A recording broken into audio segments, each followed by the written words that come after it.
Yes, welcome everyone here to the Smash Sports Show right here on Smash FM here on a lockdown Friday here in Melbourne, or on a very early Friday morning, mind you, because let's go across to our friends over in the US, and we're heading to the golden city, of course, of San Francisco, California.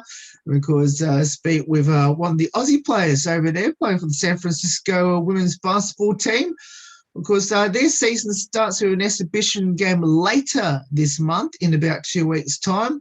Because she is actually a Queenslander herself from Brisbane. Of course, her name is Jessica McDowell White. Thanks, Jess, for joining us. Thank you for having me. Obviously exciting that the season's only 2 weeks away, technically, with the exhibition game coming up against Chico State. Tell us, how's the preparation like heading to that very first preseason game of the 21-22 season? I think we're looking pretty good at the moment. We have 7 returners from last year. So we have a pretty big core group returning, and then we've got 4 freshmen and 2 transfers. So right now we're just obviously all trying to get on the same page, both offensively and defensively. But I think we're in a pretty good place right now moving forward. Last year, in your junior season, obviously, COVID situation over there and all that sort of things. Obviously playing in front of pretty much virtually almost no one. How's this year going to be like? Are you going to at least have some crowd at all this year? Yes, I believe we'll be allowed to have full capacity, but I guess in certain states, you'll have to, wear a mask and things like that. But right now it's looking like, we'll be able to go back to fans at all venues, which is really nice instead of playing in a gym full of silence. I want to talk to you about last season in particular, in your junior season. How strange was it to get out onto the court against your opponents and playing in front of virtually no one? Very different. I actually missed all of preseason because I was still at home. Because with when I transferred, I wasn't allowed to play, so I was just going to take the COVID year and sort of stay at home, where I guess it was safer at the time. So I ended up coming over late December, just in time for conference play. And, watching the games, it was like, because you could obviously hear all the girls cheering and things like that. So it didn't seem any different really.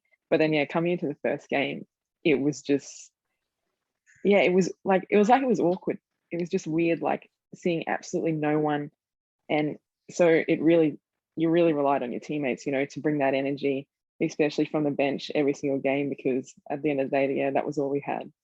I always feel a little bit like training session, but it was actually, actual game in some ways. Yes, I would 100% agree with that. Definitely the first probably 3 games for me, especially, I was like, wow, this is no different to, what we've been doing every single day at practice. But then I guess, as games went on, you sort of got used to it and was like, well, this is what it's going to be like for the rest of the season. So we've just got to, like I said, get used to it and make the energy ourselves. You mentioned that you transferred to San Francisco. Why the transfer? Why did you move to San Francisco? So I originally did my freshman and sophomore year at Eastern Washington University. And for me personally, just with basketball, it wasn't like the right fit for me. So I decided to enter the transfer portal after that sophomore year. And then San Fran were one of the first teams to reach out to me when I was in the portal, and then kept in contact with them throughout. And then I was actually in quarantine in Brisbane that year, and then I made my decision that I was going to sign here, and that's how it went. Was it difficult for you to, leave Brisbane where the restrictions and, there was no such thing as a lockdown over there, to come back to the US? You mentioned that you got back into San Francisco in time for the conference play. When did that decision were made for you to go back to San Francisco? And, was it difficult to not play like last season? So originally with the transfer rule, I wasn't allowed to play, and that's when I made the decision, okay, I'll stay home. And then one of my coaches messaged saying they were going to have a vote on whether transfers will be allowed to play this season. And yeah, I just woke up one morning, I had a message from my coach saying, hey, like, you're allowed to play. I think this was like late October, like, you're allowed to play, like, are you able to get on the flight? Like, when can you come? And then, yeah, it was sort of like, okay, I can play. Like, we need to, yeah, somehow get over there, get a flight. So yeah, sorted all that out. And yeah, like I said, got over in December. And it was actually crazy. I had to quarantine for 10 days just with, I guess, protocol here. So I was in quarantine for a week, but then the next 3 days I was able to get in the gym and just do like individual workouts. So I was doing individual workouts, and the girls had a game. I think it was a Saturday, and that was like my first official day out of quarantine. And on the Friday, I was doing my workout, and one of the assistants came over to me and said, hey, like, you're going to come on the road trip tomorrow. One of the managers will drive you down. Okay, no worries. Sounds good. Yeah. Just thinking I'll come sit on the bench, cheer, like, just sort of, see what happens. And then they were like, yeah, you're going to suit up and everything. I was like, I haven't even practiced with these girls. Like, what's going on? And yeah, they actually put me in the game pretty early, which was, I guess, good in a way. It was obviously different not practicing with a team at all, because you can watch them play, but actually being out there on the court was a lot different. But after a week of practice and a couple more games, everything started coming, which was good. What's incredible as well, which I found really fascinating, was when you went into the lineup, the team's overall record was 4-5, which was below 500. But since you went into the lineup, with you in the lineup, the team went 12-6 to go well above 500 at 16-11 overall, 10-7 in the conference. Obviously you made a real difference with you in the lineup. Did you feel comfortable in going to a brand new team? And I'm assuming obviously you got an extra year now as well in eligibility with most college players due to the COVID situation. Yeah. So we all got that extra year last year, which is really nice. Yeah, it was, like I said, the first game I really felt out of it and like very awkward, and just, it sort of was like I didn't know what to do in a way. But we have a lot of internationals. Like, our roster is very European, and I think just the style of play, like especially with FIBA, like, we like to play at a quicker pace. We push the ball a lot, get up and in defensively. So I think that style of play, and that's what I'm used to, made it that bit easier to transition with this team. And like I said, we move the ball a lot, and defensively we like to pressure. So I mean, it was awkward the first game or two, but after that, I think it just felt like natural, which was really good. Now, you did mention about the Europeans, and there's quite a lot, as you mentioned, of Europeans in the team. I think almost, 3/4 of the team are internationals, which is, I rarely see that. There's only like 3 or 4 local players in the team. So I guess the game style, I guess, that must be completely different to what you were used to out at Eastern Washington, where most of the players were local players, I'm assuming. No, 100%. At Eastern, I think I had myself, a girl, Britt from Melbourne, and then we had a girl from England, Millie. So yeah, we only had those 3 internationals, and it was really funny. Like, we would always talk about it, like, why can't we play quicker? Like, why do they play like that? Like, it was always just like, Americans play this way, but we want to play that way. And so I guess there, yeah, we sort of had to meet in the middle. Whereas here, like you say, we only have, I think it is 3 Americans, maybe 4. So they've kind of just jumped on our style of play, which I guess really helps us. So yeah, we're fortunate to have such a diverse group, but yeah, I really enjoy it. So what's the expectations on this team now?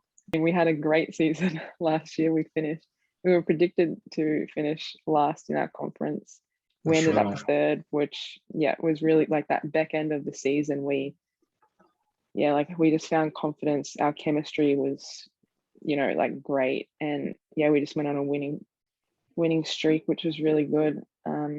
Conference tournament, obviously lost to BYU in that semi-final. So, we're really hungry this year. We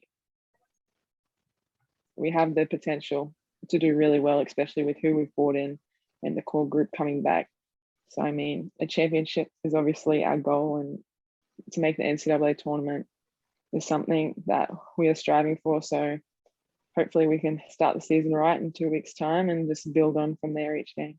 Tell me about your amazing head coach, Coach Gorumbo. Molly is tough. That's for sure. No, Molly's great. She demands a lot from us, and it's never, to do with your skill. Like, she does not care about your talent. Like, she knows what you can bring, but the biggest thing for her, is your work ethic. Like, you need to come to practice every single day and prove to me, why I should start, or why I should be the sixth man, why I'm the best defender.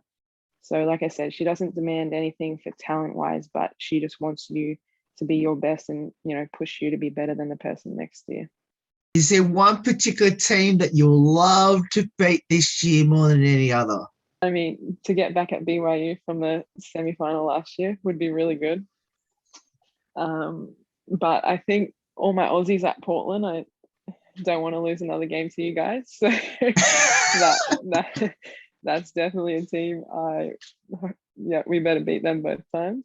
Yeah, it's funny you mentioned that, because your whole conference is literally full of Aussies in your whole conference. So it almost doesn't really matter who you're versing. It's almost that you got an Aussie player you got to verse every single week or every single game.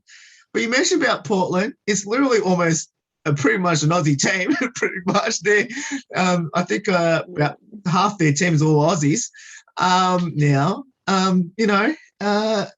How good will it be to beat Portland at home? Well, I'm assuming you probably want to beat them also on the road. They're at Portland, Oregon. On their home floor against it's literally, with you v the Aussies. Yeah, no, 100%. I know they've recruited a lot. I think, they've kind of gone the St. Mary's way of how they used to recruit all the Australians. They've taken over. But no, I think it will be, obviously we wouldn't want them to beat us on our home floor at all. But I think, like you say, that win on the road is that little bit sweeter, and then obviously talk trash to them after the game about that. Yeah, they've got maybe a couple of Queenslanders in that team, including Hayley Andrews. Have you played with her before? Yes. So growing up, she was always Queensland North. I was always Queensland South. So we always played against each other. But then under 20s, when we combined to just Queensland, we got the opportunity to play together, which was awesome, because I loved playing with her. I love her game. So that was really fun to finally get the opportunity to play together instead of always guarding each other. I guess my question I'm going to ask is, and we'll talk a bit about your basketball journey now. Where did it all start, and why did you choose it? I sort of grew up around a basketball court. Mum always played growing up, and then obviously Dad played footy, but he also was playing basketball growing up. And then my two eldest brothers, Darren and William, they started in basketball, and then I sort of just followed in their footsteps.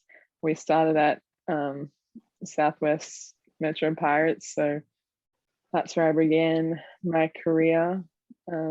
Back, I don't know, maybe 5 or 6, I started playing. So started there, then playing club, and then ended up making the rep teams. Went over to the Logan Thunder for a couple years, like under 12s, under 14s. Then over to Southern Districts for the rest of it with the Spartans. Played, in the QBL with them. We won back-to-back championships, which was really, really cool. And then after that second season there, I decided I was going to go to college. So that's when I ended up at Eastern Washington for 2 years, and then got in the transfer portal, and now I'm here at USF. You mentioned about Logan and Spartans just a moment ago. Now, funny enough, they both played against each other in the NBL 1 North Conference, with Logan coming up on top to make it 2 in a row for them. Do you have a soft spot, one or the other? Probably Spartans at this point, yeah. But I mean, I have a lot of respect for a lot of those Logan girls. And I mean, I actually watched a little bit of those games.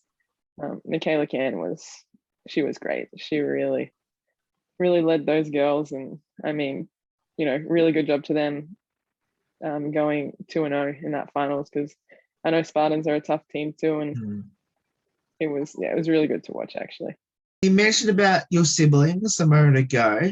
Obviously, your brother played college at Fresno State in California as well. But I want to talk to you about your other brother, William, who's actually playing professionally in Germany, but also currently in the NBA, in the G League for the Vipers. You must tell us, how's he going, and have you two, sort of been, catching up, or like in regards to like following how he's going, especially now both you're in the same country now? Yeah, he's actually playing for New Zealand at the moment Oh, this okay. season in the NBL. Yeah. So when he was over here and like Daryl was here as well, we would always get together for Christmas. I guess that was sort of our only break that we could all three of us be together, which was cool. So we would always get together then. But other than that, it's a lot of FaceTimes and text messages, phone calls. But no, yeah, he's doing really well. He's enjoying it.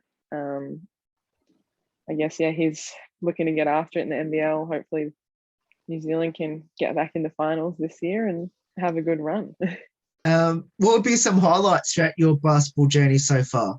I mean, obviously winning championships is always one of the best things, but I just think the relationships you make along the way, like I've met, my best friends through basketball, and I think it just brings you closer together. It's allowed me to travel to the US, which, growing up, I never thought I would probably leave Australia, be there for life. So no, it's, I love the game, and I'm just grateful for the people I've met and the journeys it's taken me.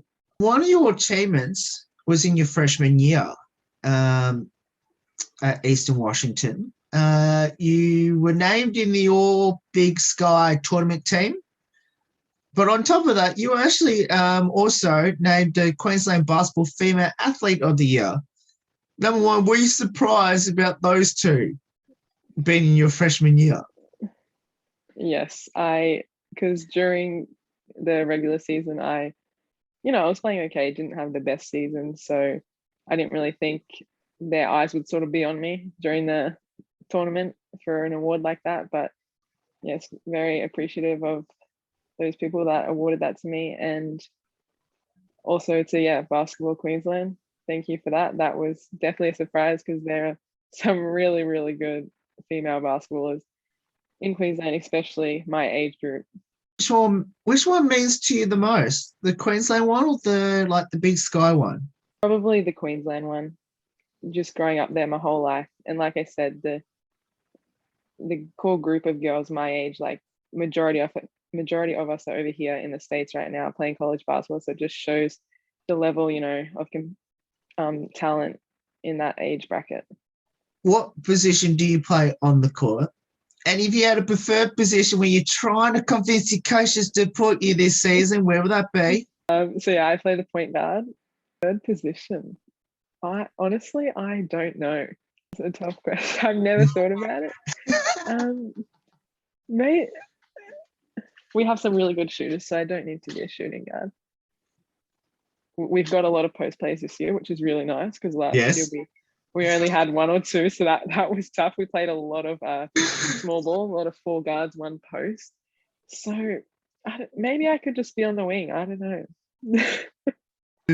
Now, what does the sport of basketball mean to you? Because seeing all the achievements you've had, especially here in Australia and obviously over there in the States, being now your 4th season, which obviously you've got another season to go if you choose to take that option as well. What does it mean to you now, the sport of basketball, and being at San Francisco? Basketball obviously means a lot. Like, I mean, if I didn't love it, I wouldn't be going to practice every day or playing, games twice a week. But no, it's like I said, it's really good. It brings me closer to people. For me, it's like I said, I love doing it. So I'm always happy to just go to the gym and do something. Like it clears your mind, gets you out of the house, somewhere to relax. And I mean, I just do it and hopefully make my family proud every time I step on the court. Do you have any short and long-term goals in the sport of basketball for you? Obviously, yes, this season for like short term, definitely be, top three, finish top three in the conference and make the NCAA tournament and then see where that takes us after that. And long term, I mean, I would like to play professionally, whether that's, back home in the WNBL or maybe in like Europe, like anywhere like that. Just see where the game takes me once I finish college. Now, one thing that struck to me about your answer 2 questions ago was you mentioned about, that you want to do your parents and your family proud. How much have they been to your basketball journey so far? Yeah, my parents have, allowed me to play the game. Like, I have 7 other siblings, so they got a lot to worry about. But yeah, we all play basketball, every single one of us, except my baby sister. She's a baby. But yeah, they're the ones that, drive me to practice every day. Even if it's at 6 a.m. and they're tired, they still wake up. All the bills they have to pay, not free. Just, everything to help me play the game. And honestly, I don't know what I will ever be able to do to return that favor to them. But yes, I'm just so thankful for them for everything they have done. Now, let's finish off with a couple light-hearted questions about your San Francisco teammates. Firstly, any embarrassing moments by anyone on your team throughout this calendar year? Actually, yesterday, Lucia, she's actually my roommate too. We were just playing 5-on-5. We're going down and someone threw a ball like overhead, and one of the practice players just jumped up to like try get like an intercept and just bang clocked her straight on the nose. And yeah, and we all stopped playing it, and Molly's like, go go go. I'm like, Molly, like Lucia is she just walked off the court. I mean, I know it hurt, but it was funny to watch. So considering she's your roommate as well, how was it like yesterday, and has she fully recovered from that, I'm assuming? Yeah, because yesterday we just kept watching the video on replay because obviously still in practice, and we were just making jokes. But she did say it was a little sore, and she was like, "It's getting fat." Like I was like, "Okay, it's all right. You didn't break it, so that's the main thing." But no, she's doing good today. So hopefully this doesn't happen again. Who's the comedian, the best singer, and the best dancer on the team? Best singer, Joanna thinks it's her, but her voice is horrible. I honestly don't know who the best singer would be. Some of them just speak in their language all the time, so maybe they're better off singing in their language than in English. Comedian, okay, best actor could go to Claudia. If we can change that a little bit. Comedian actor, that can be Claudia. She's very good at acting. Maybe we will give that to Emily or Lucia. Yeah, I think so. To follow up from that dancing side of things then, is anyone on the team into their TikToks, and is any of them TikTok famous yet? Actually, yes. Leilani, she is, she transferred this year. She's like grad transfer. I don't have TikToks. I don't watch any of it, but the girls all told me that she's TikTok famous. So there we go. We do have one. Do you have a pre-game superstition or ritual? I mean, I always put like my left shoe, like both my socks, and then I'll put like my left shoe tied up and then tie up my right shoe. That's just, I guess, something I do every time. But other than that, not. I mean, I usually have like a game day hairstyle. So I have like 2 braids and then into a ponytail. So that's usually something. But no, I'm not very superstitious, but Coach Molly is. That last year. So last year when we went on that like winning streak of like 10 games or something, before the first game, I think it was our AD Jones, she brought in donuts like after practice and was just like, here ladies, like just I was like, okay. So then we won that like next day. So every game from then on, I kid you not, we had donuts. We ate donuts before every game because Molly was superstitious. So I am absolutely sick of donuts. I don't want them ever again. I had them every week last year, and that was enough. I was going to say, it's probably not the healthiest thing to have before a game. But anyway. But that's okay. We worked it off. yeah, good. Well, I don't know if this is going to be much of a question, considering most of your team is all internationals. So, well, I'm going to ask it anyway. Is anyone on the team try to put the Australian accent on, and how's that traveling? Yes. So the one word that everyone, and I never knew I guess we Australians say it differently, is no. So yeah, so I'll be like, no, don't do it. And then everyone, no, don't do it. Because apparently that's how we say it. So yes, I get that one every day. It's funny though. We have a good laugh every time. Is anyone good at it? Yes and no. Some of them can do it like pretty good. Others, yeah, no, terrible. We've mentioned considering there is 3 Americans or 4 Americans in the team.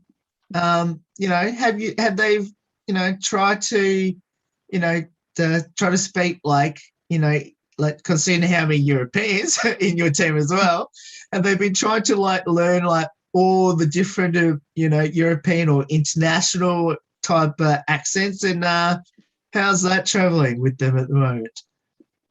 Yeah, we all sometimes put on like fake accents, but I think we all just try to learn, I guess you can just say the bad words of each language rather than actually trying to learn the language. Yeah, we just, how do you say that one, and then off we go. That's how it works.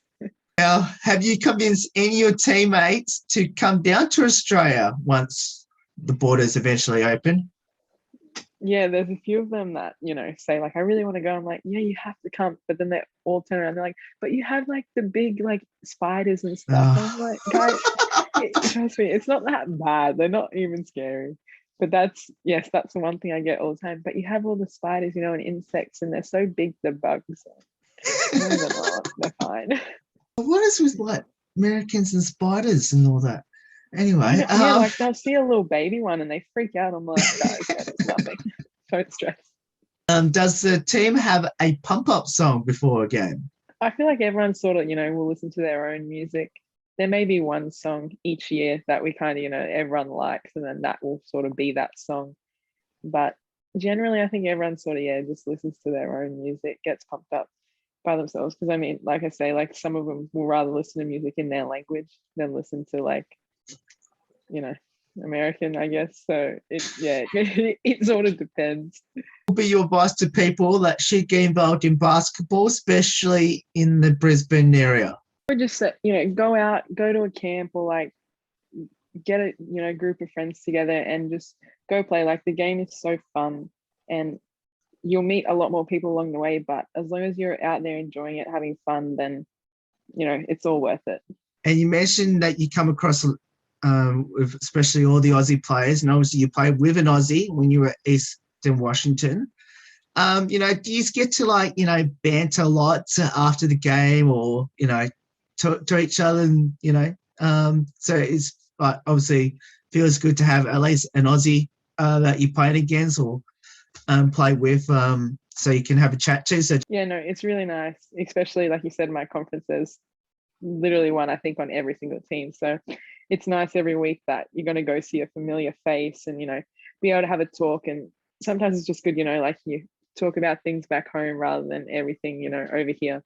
So it's really good, it's fun. And yeah, generally it's after the game we can have a chat, because before the game obviously they're doing their thing, we're warming up, or like we've got pre-game this, pre-game that. So yeah, after the game, we usually try to get together for, 15 minutes and, have a chat, which is really nice. Jess, thank you so much for giving up your time to join us. It's awesome having you on the show, and best of luck for this upcoming season in 21-22. And obviously you'll be back in front of your amazing home crowd there at the War Memorial, of course, at San Francisco. And hopefully it all goes well, and hopefully at the end of the season we'll be talking about hopefully a top 3 in your conference, but most importantly, hopefully get into that NCAA tournament in around March, April next year. Yes, 100%. Thank you so much for having me, and go Dons. No worries. And that's Jessica McDowell White there, joins from the San Francisco women's basketball team. Of course, you can support the Dons from back home by watching their games, of course, online. Of course, we'll put all the details up on how you can go about watching their games, of course, throughout the season. Of course, starting in November, of course, when their first preseason game is underway. There's more on the Smash Sports Show right after this. Don't go away here on the 10th year celebration.